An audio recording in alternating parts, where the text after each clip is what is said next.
Baik, kita akan melanjutkan lagi ya eh, materi kita. Kalau kemarin kita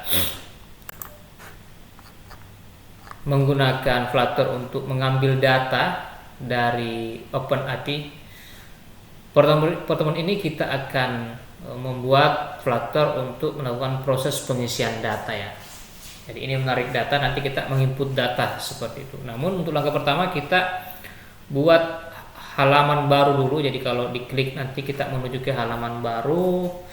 Caranya ya kita modif saja kode kode Flutter ini. Saya tambahkan dengan kode baru ya.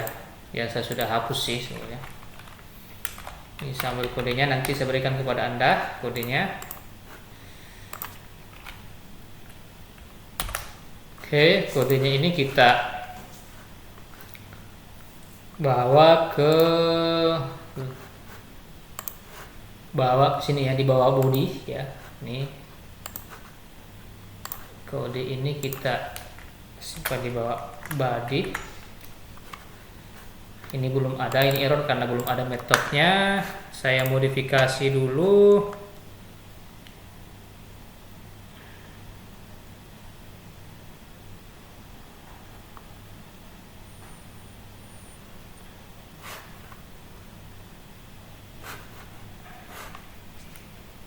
Jadi ini saya ganti dulu ya. Ini kodenya. Jadi kita akan buat halaman baru, kita tambah satu UI button ya. UI button ketika di press itu diklik maka akan menuju ke sini ya. Maksudnya kita akan menuju ke halaman baru. Nah, kita buat dulu halaman kita buat dulu halaman barunya ya ini. Ini merupakan file tersendiri. Untuk halaman baru cari saja folder lib, kemudian pilih new file, saya namakan halaman baru.dart. Ini saya copy paste saja kode yang saya sudah buat. Jadi ini ya, importnya masih sama tidak, Flutter material oke, Flutter material oke, cocok sama. Kemudian kita save. Apa yang terjadi, apakah masih merah? Nanti kita cek apa masalahnya ya. Konstanta halaman baru berikutnya. Oke, kita perbaiki. Ini error karena kita belum melakukan diimport saja ya. Import halaman baru.dart, kita ambil ini halaman baru.dart, save. Kemudian lanjut lagi. Ini sudah tidak merah lagi, artinya sudah aman. Kemudian kita lanjut lagi. Coba kita tes dulu ya. Ini saya jalankan ulang ya, pakai Flutter lah, saya jalankan ulang saja. Kita lihat hasilnya ini. Kita klik plus, ini dia masuk ke halaman baru. Oke, nah di halaman baru ini kita akan melakukan proses penambahan data untuk menuju ke RESTful API. Jadi ini saya hapus dulu ya. Oke, nanti aplikasi kita akan menuju ke server ya, ke halaman tertentu nantinya dengan alamat tertentu untuk mengirim data ya. Jadi data ini nantinya kita akan kirim. Seperti itu cara kerjanya nanti. Kita langsung coding saja. Oke, saya manipulasi dulu file barunya ya. Silahkan Anda menuju ke halaman baru. Ini saya copy paste saja dengan menggunakan halaman yang saya generate ya. Nanti kita jelaskan kodenya. Ini filenya setelah kita rubah. Nah, pada proses post itu dia menggunakan alamat ini juga ya, post.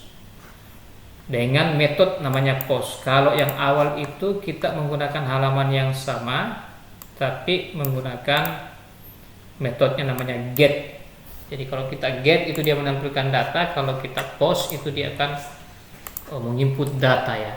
Gitu. Jadi get dan post ini itu dibaca oleh server ya. Kalau misalnya kalau post itu dia akan baca namanya webnya ya. Dia akan baca webnya post. Berarti dia akan menuju ke halaman tertentu yang fungsinya adalah untuk mengambil data tersebut, memasukkan ke database-nya dan menampilkan data hasil respon balasan. Cuma karena kita menggunakan server istilahnya fake API ya, jadi API palsu, jadi kita disimulasikan saja datanya akan berhasil terkirim, tetapi data itu tidak kelihatan ya, kan itu cuma halaman untuk coba-coba saja seperti itu. Kalau Anda ingin, Anda bisa Anda bisa untuk membuat server API sendiri. Jadi dia akan menuju ke halaman ini, kemudian respon body yang akan dikirimkan adalah seperti ini. Ya. Karena data yang akan kita kirim ke sana itu dalam format JSON juga sebenarnya. Jadi kalau misalnya jadi nanti ketika kita mengirim data dalam format seperti ini ya. Dalam format seperti ini ke alamat tadi ya. Nih, kemudian nanti dia akan membalas. Tetapi datanya kita tidak bisa lihat ya. Jadi kita mengirim ya, ini aplikasi Flutter kita mengirim data ke servernya. Servernya nanti akan membalas ke sini.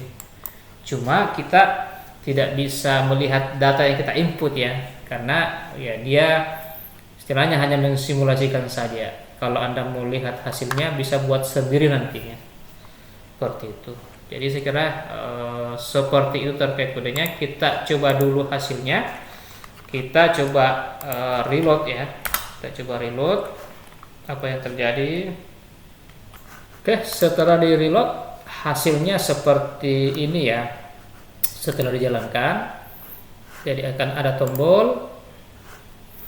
Tombol ini akan berisi dua isian. Kita beri ABC, kemudian isinya isi ABC, kemudian kita kirim data. Maka kita sedang kirim ke server. Kemudian server itu akan membalas dengan data seperti ini. Title-nya, body-nya, user ID-nya dan seterusnya. Artinya secara teori ini data kita semua sudah terkirim ke sana, kemudian dia memberikan balasan. Cuma kita tidak bisa melihat isinya secara langsung karena codingannya tidak didesain seperti itu, ya. Jadi hingga saat ini kita bisa membuktikan bahwa kita bisa melakukan proses pengiriman data JSON ya, pengiriman data ke server mereka seperti itu. Nah, seperti ini kira-kira kodenya. Seperti ini kodenya, nanti kita bedah di video berikutnya. Nanti saya berikan juga kodenya sebenarnya. Oke.